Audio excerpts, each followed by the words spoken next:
성경에는 참 많은 사람들이 등장하죠. 인물들이 나옵니다. 그 중에는 남자, 여자, 선지자, 왕, 목수, 양치기, 군인, 노래하는 사람, 장사하는 사람, 또 심판을 받는 사람, 칭찬을 받는 사람, 저주를 받은 사람, 하나님 섬기는 사람, 우상 섬기는 사람, 참 많은 종류의, 참 많은 직업의 여러 사람들이 등장합니다.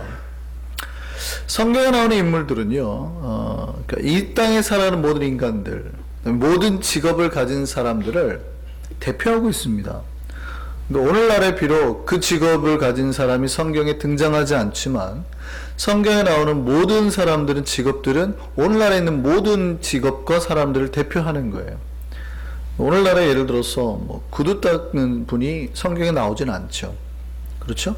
그렇지만 그 모든 사람까지도 성경에 나오는 인물들은 똑같이 대표를 하고 있는 거예요.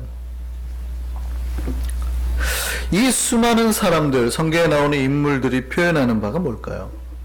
이 사람들을 통해서 도대체 성경이 말하고자 하는 바가 뭘까요? 성경을 단 한마디 말로 무슨 책이다 이렇게 말하기는 어렵습니다. 그렇지만 우리가 알 수 있는 최고의 이름은 성경은 계시의 책이죠. 그렇죠? 또 구원의 책이죠. 그 다음에 또한 성경은 어떤 책이냐면 어떻게 인간이 하나님께 복을 받느냐를 수많은 사람을 등장시켜서 보여준 복받는 책입니다. 그러니까 성경에 수많은 사람이 등장하잖아요. 이게 뭐냐면 예화집 같은 거예요. 복은, 그래서 성경은 복의 예화집이에요. 저 사람은 왜 저주를 받았는지, 왜 복을 받았는지 수많은 사람을 등장시켜서 수많은 예화를 집어넣어서 이 말씀을 읽거나 듣는 사람이 어느 길을 가도록요? 복의 길을 가도록 인도하는 책입니다. 그러니까 성경에 나오는 인물들을 보고 저 사람은 어떻게 복을 받았나, 저 사람은 어떻게 하나님께 도대체 저런 복을 받았나, 하나님은 왜 저 사람 저렇게 축복하셨나, 그거를 깨달으라고요. 예화예요. 다 등장하는 사람. 그러니까 나에게 대비를 시켜서 살펴보면 되는 거예요. 성경에 복받은 인물로 많은 사람이 등장하지만 그중 우리가 잘 아는 대표적인 두 사람이 있죠. 그 사람 한 명이 아브라함이고 한 명이 욥입니다. 오늘 그 욥에 대한 이야기입니다. 욥은 왜 하나님 앞에 이렇게 복을 받았을까요? 어떤 부분이 그렇게 하나님 마음에 흡족했을까요? 어떤 부분이? 성경은 이거에 대한 답을 던져줍니다. 욥은 하나님을 어떻게 했대요?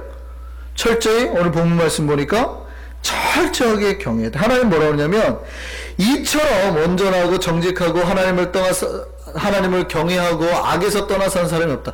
하나님이 인정할 만큼 그가 복받는 이유에 대해서 하나님 말씀하고 있어요. 그죠? 그러니까 욥이 복받는 거는 열심히 일해서가 아니에요. 여러분 오해하지 말고 들으셔야 돼요. 열심히 일하지 말라는 뜻이 아닙니다.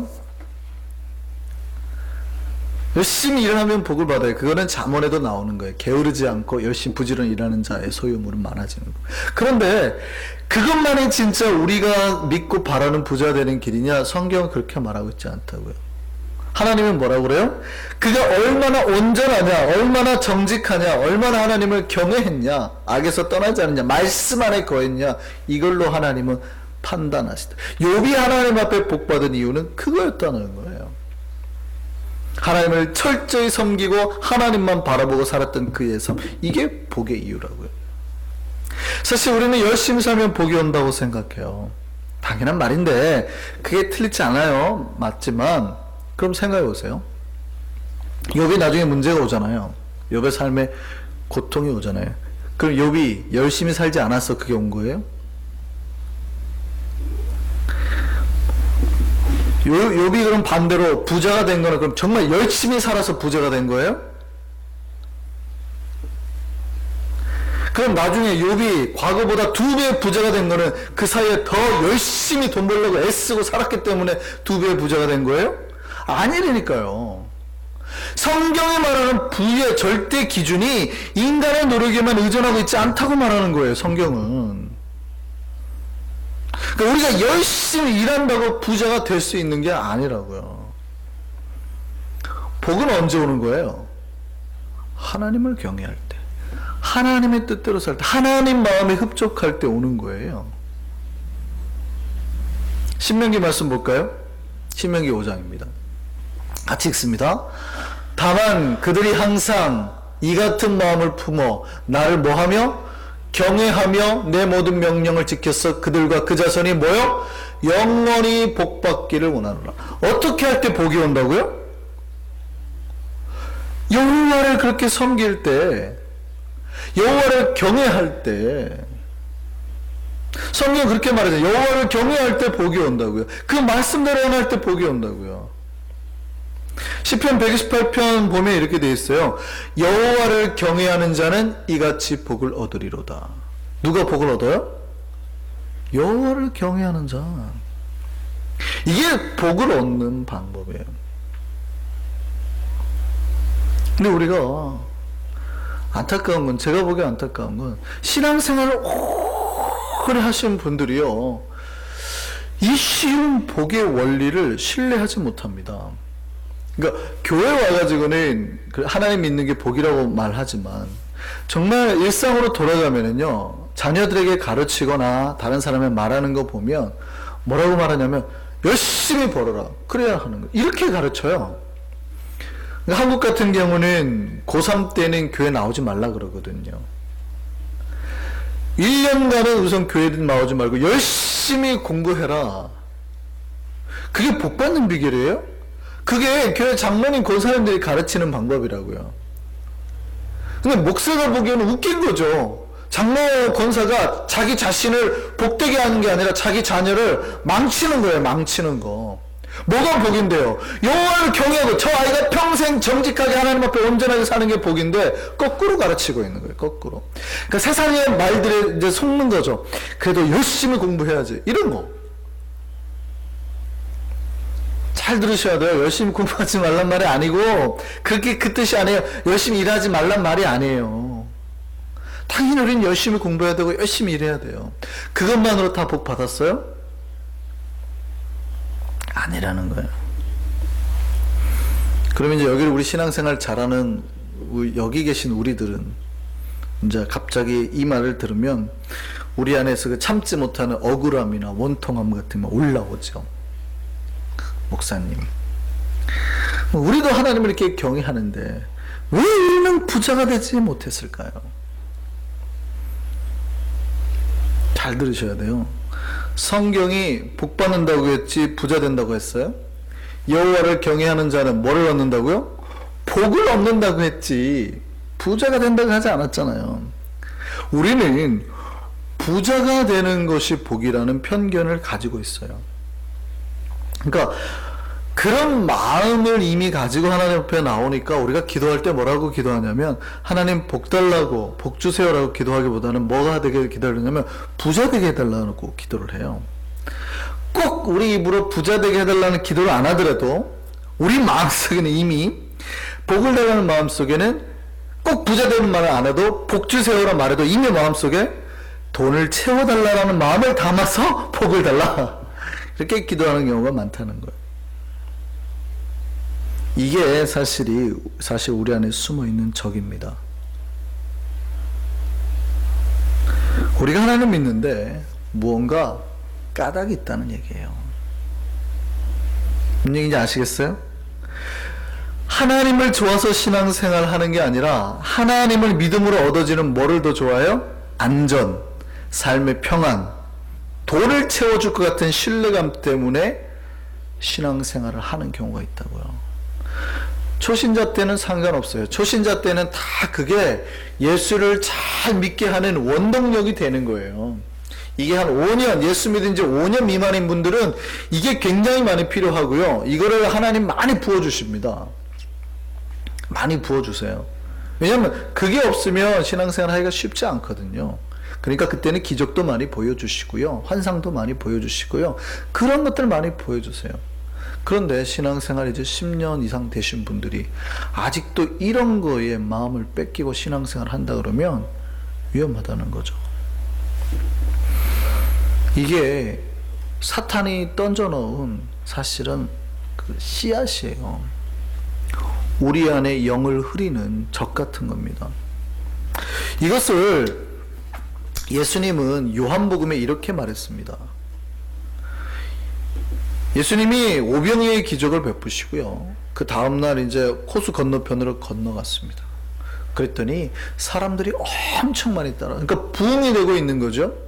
예수님이 가는 곳마다 지금 부흥이 되고 있는 거잖아요. 그러니까 예수님이 좋아할까요? 싫어할까요? 부흥이 되니까, 교회가 막 늘어나고 막 부흥이 되니까 좋아요, 싫어요? 좋잖아요. 수만 명이 모였으니까. 오병이어 기적 일으킬 때만 해도 장정만 5,000명이니까 아이들까지 합치면 대략 2만 명 계산을 하거든요. 여자 아이들까지. 그러니까 교인이 2만 명이에요. 좋아요, 싫어요? 근데 예수님이 그 사람들 피해서 저쪽으로 배 타고 건너가니까 거기까지 사람들이 확 모여요. 그때 예수님 뭐라고 그랬느냐 보시죠. 요한복음 6장입니다. 같이 읽습니다. 시작. 예수께서 대답하여 이르시되 내가 진실로 진실로, 이거 굉장히 중요하다는 얘기예요. 예수님이 아주 중요한 얘기할 때 이 말 2번 반복하십니다. 진실로 진실로 너희에게 이르노니 너희가 나를 찾는 것은 무슨 까닭이 아니에요? 표적을 본 까닭이 아니에요. 여기서 특별히 예수님이 표적이라고 말씀하셨어요. 기적이라고 말하지 않고, 그 얘기는 단순한 기적이 아니라 기적을 통해서 내가 누군가, 그러니까 예수에 대한 관심 때문에 온 까닭이 아니요. 뭐라 그래요? 뭐 떡을 먹고 뭐한 까닭이라? 배부른 까닭이라. 그들이 예수를 따라온 까닭이 뭐예요? 자기의 이 땅의 삶의 만족, 배부름을 채워줄 수 있는 분이라는 것 때문에, 이 땅의 욕구를 채워줄 수 있는 분이라는 이유 때문에 따라왔다고요. 예수를 따라온 게 좋아요, 나빠요? 어떻게 보면 좋죠. 굳이 뭐 저럴 필요 있습니까? 저 사람도 언젠가 예수 제대로 알고 회개하고 바로 믿겠죠 라고 말하면 좋을 것 같은데, 예수님은 그렇게 말하지 않고 아니라는 거예요. 그가 나를 믿는 본질이 잘못되면 안 된다는 거죠. 예수님은 자기 앞에 나온 사람들, 나를 따르는 사람들의 목적을 정확하게 알고 계셨다는 거예요. 예수를 알고 싶고 은혜를 받고 싶고 하나님을 알고 싶고 영생을 얻고 싶어서가 아니라, 저 사람만 따라가면, 저분만 따라가면 뭐가 해결된다? 배고픔이 해결된다. 그럴 것 같아서 따랐다는 거예요. 이 사람들은 예수가 더 이상 기적을 일으키지 않거나 따랐더니 배고픔이 해결되지 않으면 어떻게 해요? 등 돌릴 사람들이죠. 우리가 하나님을 믿을 때요, 우리 안에 이런 속임수들이 있어요. 근데 이걸 우리 스스로가 인식하기가 참 어렵습니다. 우리가 신앙생활할 때 신앙의 본질인 하나님보다는요, 사실은 하나님이 베풀어 주신 은혜나 물질, 안전의 복 때문에 더 하나님 열심히 믿고 있게 돼버린 때가 너무 많아요. 하나님 믿으면 그것들이 우리에게 오거든요. 그런 평안함들이. 근데 어느 순간 하나님보다 이런 것들이 내 안에 더 큰 위로와 안식으로 자리하고 있다고요. 하나님 믿는데 내가 마음에 평화가 없거나, 내 하나님 믿는데 내가 경제적으로 어려우면 어떻게 해요? 하나님 믿는 게 별로 안 즐겁고 하나님 믿고 싶지도 않아진다는 거죠. 제가 예전에 말씀드린 적이 있죠. 신앙인가 우상인가 똑같은 질문이기도 합니다. 우리가 하나님을 믿고 따르기 위해서 정말 목숨까지 바치고 따를 수 있는지, 그러니까 이거를 바치고서라도 내가 하나님을 믿고 따르겠는가? 아니면 내 삶의 복을 위해서 하나님을 자꾸 달래겠는가? 이 땅의 복, 제가 예를 들었죠. 우상과 신앙의 차이는, 신앙은 나에게 이 땅에 살아가는 나에게 어떠한 피해가 와도 말씀대로 살아가는 게 신앙이에요. 그 말씀대로 정직하라. 정직했더니 손해를 봐요. 그럼에도 불구하고 정직하게 사는 게 신앙이에요. 우상은요, 제가 그때 진해 같은 거 인신공 바치는 그거 얘기 드렸죠. 인신점을 바치는 거. 그러니까 이 마을의 안녕을 위해서, 진해가 공격하지 않게 하기 위해서 처녀를 제물로 바친단 말이에요. 그러니까 뭘 보장받아요? 그 다음에 1년 동안 진해가 피해나 공격을 입히지 않아요. 신을 달래서 헌금을 좀 하고 먹을 걸 좀 주고 내 시간 좀 바쳐서 내 살 좀 떼어줘서 나를 관여하지 말라는, 이 땅에 사는 우리에게 복을 주고 관여하지 말라, 내 맘대로 살겠다. 이게 뭐예요? 우상이에요. 우상. 신앙은 뭐예요? 말씀이 내 삶을 괴롭히고 비록 나에게 손해가 되는 것 같아도 그 말씀대로 살기 위해서 몸부림치는 게 신앙이에요. 심지어 그분이 뭘 요구해도 목숨을 요구해도. 그래서 우리가 선교사 나가서 순교할 수 있는 이유가 뭡니까? 말씀이 더 중요하니까, 사랑이 더 중요하니까, 하나님의 사랑을 증거하고 말씀대로 살고, 근데 우리가 부정하지 않기 위해서 노력하니까 받는 손해라면, 핍박이라면 얼마든지 감당하겠다는 거거든요. 이것은 신앙에 대한 아주 중요한 본질입니다. 욥기에서는 바로 사탄이 그 질문을 해줍니다. 사탄이. 하나님이 욥을 칭찬하시잖아요. 이렇게 온전하고 정직하고 경외하고 칭찬하니까 사탄이 뭐라 그래요? 욥기 1장 9절입니다. 사탄이 지금 같이 보시죠.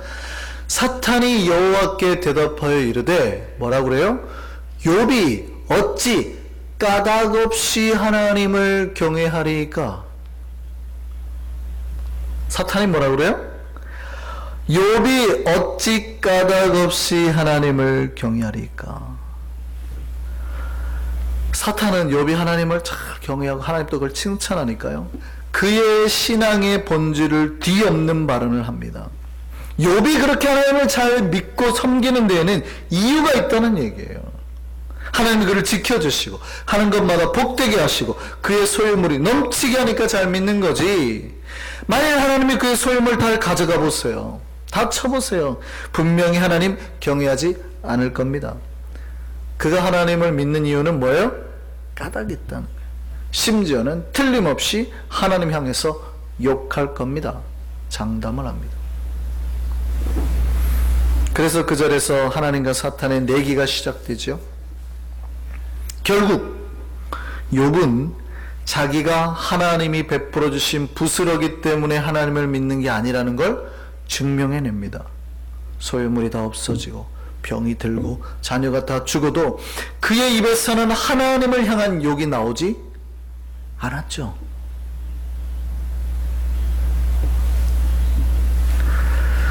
그럼 여기서 한번 생각해 보시죠. 만일 사탄이 나를 바라보고 지금 그 얘기를 하고 있다고 생각해 보시죠. 나를 두고 하나님하고 그런 내기 제안을 합니다.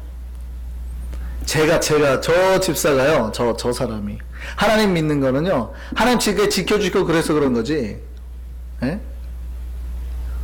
진짜로 하나님을 뭐 정직하고 그런 거 아니에요. 내기해 보실래요?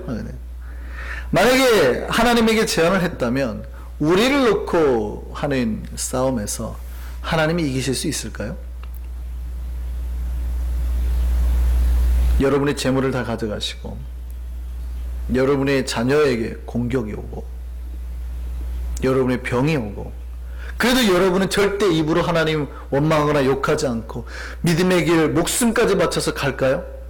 욥은 물론 하나님이 욥에 미리 전제가 있어요. 그의 목숨을 건들지 말라는 전제가 있지만 욥은 모르잖아요. 그러니까 어느 정도의 병이냐면 이 하루 가려우니까 기왓장을 깨가지고 팍팍 긁어야 될 정도의 가려움이에요. 오늘날 따지면 피부암 정도로 해석을 합니다, 신학자들이. 그러니까 곧 있으면 내가 죽을 거라고 생각하는 거예요, 욥은. 내가 믿음 생활하다가 하나님 앞에 잘 믿었는데 어느 날 갑자기 재산 다 없어져, 자녀 다 죽어, 나 곧 죽을 것 같아요. 마누라 와가지고 차라리 콱 하나님 욕하고 죽어버려 이렇게 저주하고 갔어요. 어떻게 할까요? 그 와중에도 우리가 하나님을 찬양하며 지금까지 나와 함께 하신 하나님 홀로 영광 받옵소서 이럴 수 있어요? 에라, 이게 내가 지금까지 신앙생활한 거에 대한 대가입니까? 하고 막 이럴까요? 과연 사탄이 지금 우리를 바라보고 하나님하고 내기하자고 했을 때 이길 수 있겠냐고요.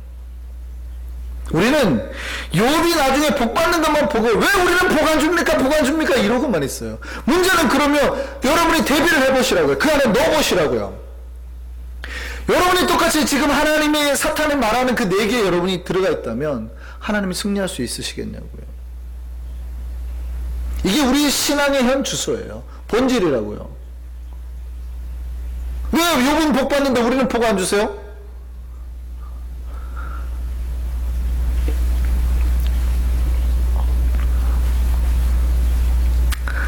사탄이 그렇게 말하는 거죠. 에이, 어찌 까닭없이 하나님을 경외할 수 있겠습니까? 이 세상 사람들이 다 어떻게 신앙생활 한대요? 까닭이 있어서 하나님을 경외하는 거래요.